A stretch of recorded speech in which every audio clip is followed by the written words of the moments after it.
all sorts of different orchards and stuff that they're trying to unearth again. This year they unearthed apples.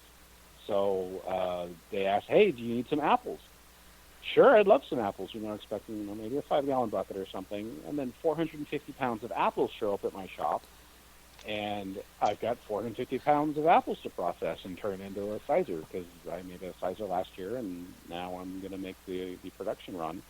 So I have 450 pounds of their Fuji and Gravenstein.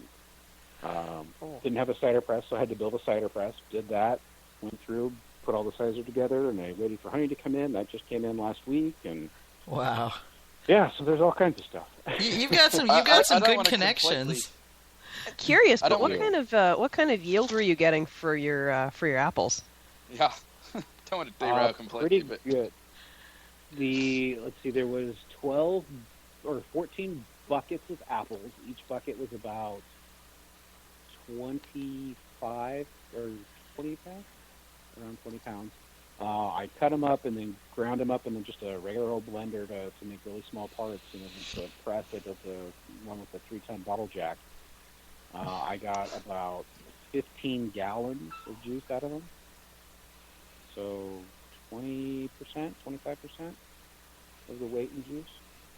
Okay, cool. So not terrible. It could have been better if I could have gotten the pieces smaller. But as it stood, it took 16 hours of me with a knife and a cutting board and a blender to get it that far. So. Trust me, I understand. The only way I've gotten better yield than that is by hand squeezing the. I put it in my old fruit bag and hand squeezed it. That was the only way I got better yield. And I've made cider in the living room before, and it's a chore. Mm-hmm. Yeah, we typically make it. I did a 15-gallon batch in my living room once. What do you guys make it with, Haim? We've typically got what's known as a scratter, which is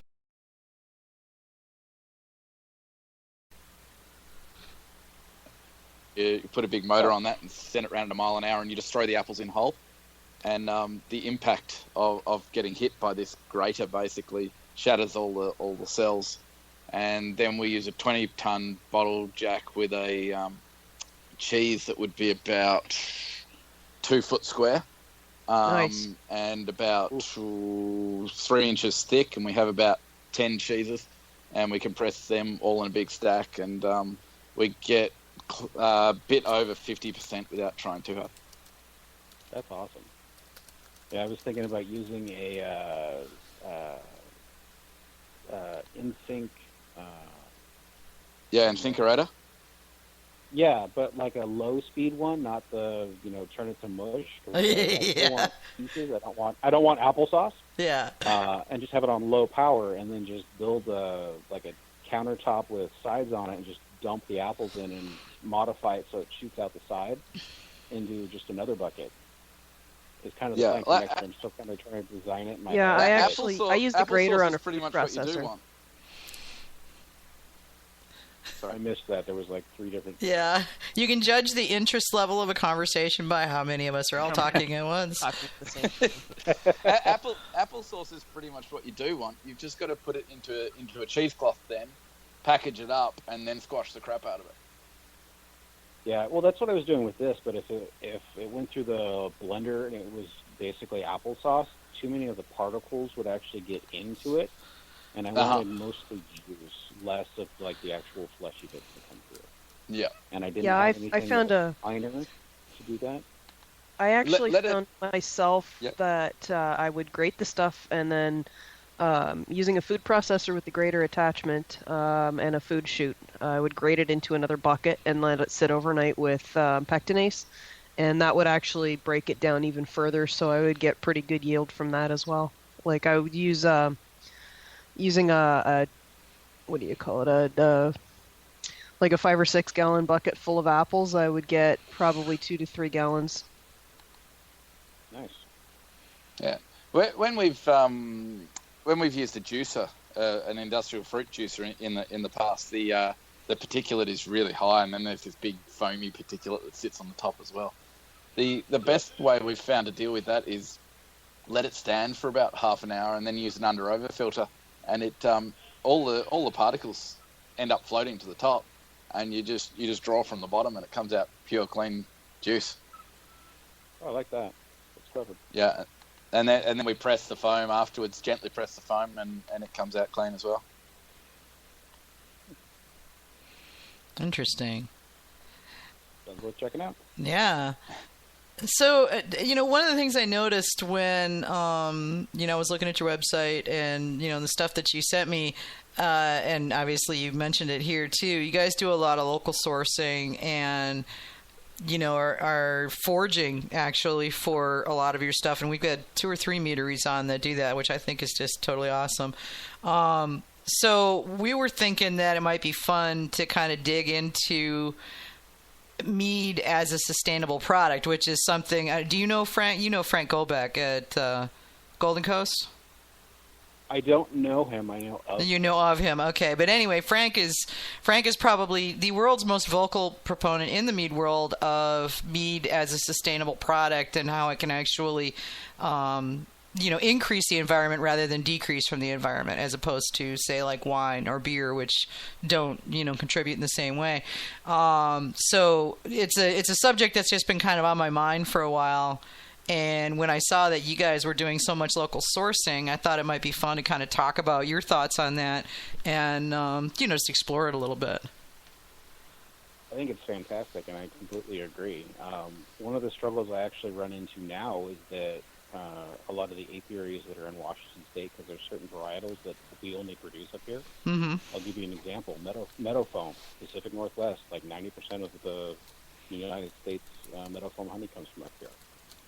I have a really hard time getting it because it's all pre-purchased by either larger meaderies or larger out-of-state companies that buy it all up before I can actually get to it. Oh. Right now I'm working on my pumpkin mead for this year, and I use meadow foam honey for it, and I have not been able to find it. Yeah. Even though, we had a really big harvest this year, all of it was shipped out of state. Really? It came out of the hive into barrels and shipped out, yeah. Wow. I've only been able to find one company that has some of it because it was, I think they said it was a return from an out-of-state customer or client, and they're trying to charge like $6 a pound for it. Oh my gosh. And that's kind of ridiculous. That is, yeah, especially when you're talking at the commercial level. Right, and that's not to say that the apiaries shouldn't charge more for their product, because I think they really should, because I think for them to grow their businesses, they need to be able to have the cash flow to do it. Yeah, totally. So I don't mind paying more money for local honey and to support those businesses and those families. But when most of the product is shipped to off or out-of-state producers or even just resellers, the people that are selling it for almost $6 a pound are actually a reseller that focuses on Pacific Northwest honey. And they're the ones that got a lot of that honey. And they're trying to sell it back to the Pacific Northwest, where if I went directly to the farmer or the beekeeper or the whoever that's right here, I would make more money, they would make more money, and it wouldn't be paying somebody to ship it out of state just to ship it back into state and put all of the cash into that. It could actually go into the businesses, help the small local guys grow, and be more sustainable because they can purchase more equipment that allows that to happen. Okay. Trying to maintain what they have. Well, being as one of the people who, at least in a small way, is guilty of snaking meadow foam honey out because it is my favoriteest honey ever. It used to be. I mean, when I first discovered it, of course, no meaderies were using it because nobody had ever heard of it, and there was 20 or 30 of us in the mead community that were all like, yes, meadow foam. We wouldn't tell anybody about it. We wouldn't tell anybody where to get it. We wouldn't tell anybody where it was, So it was like this closely held secret. And then gradually, of course, that leaked out because if there's more than one person, then, the only way to keep a secret is if the other person's dead. So, right.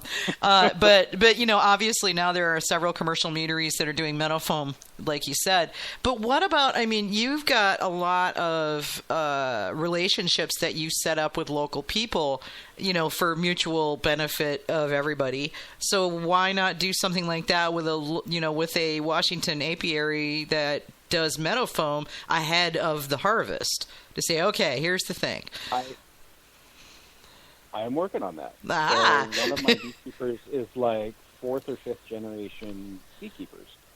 and they don't have kids that are actually interested in being beekeepers. So when they retire, basically that business is going to go away.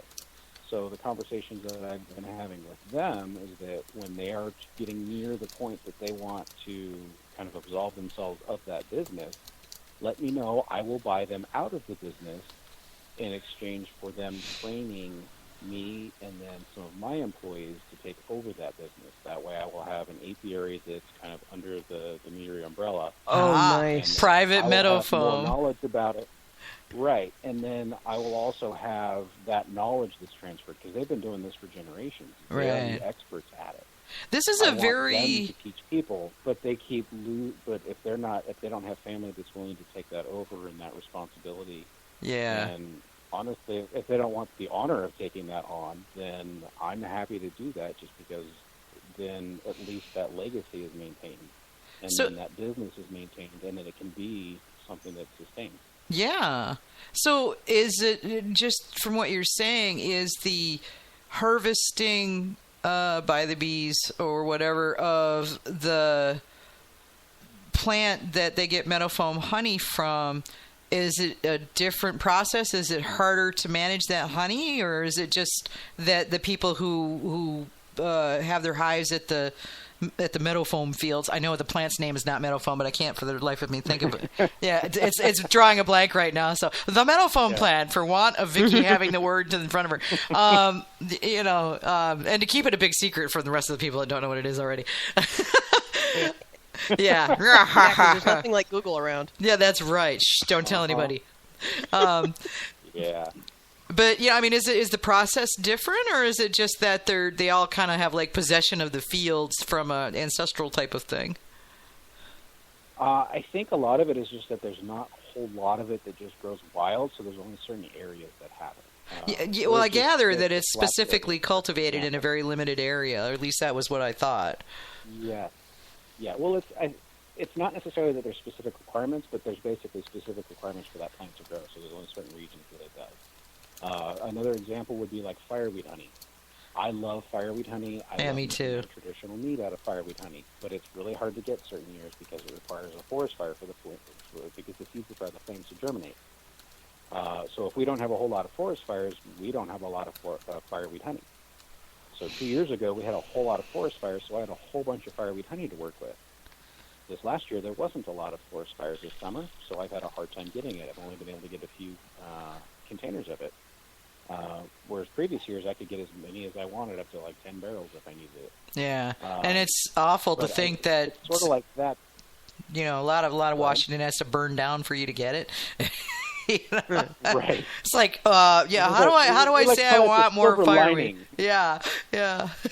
Silver lining. Crazy. But it's part of that there's specific requirements for it to grow, and there's just not many places that it grows wild, or it's something that's cultivated and they don't have like huge fields of it that's being cultivated.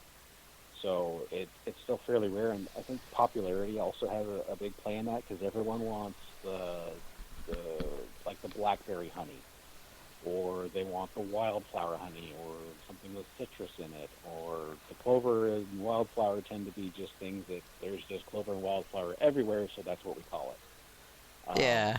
I have champagne honey taste on a beer honey budget.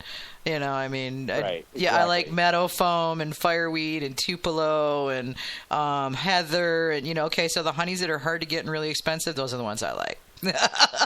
Yeah, I've never had honey or heather or tupelo. Tupelo is amazing, and when I get back home, I actually believe I still have a gallon of Tupelo, and I'll jar some up and send it to you. And yeah, totally, I'd be happy to. And because it grows on my side of the country, so.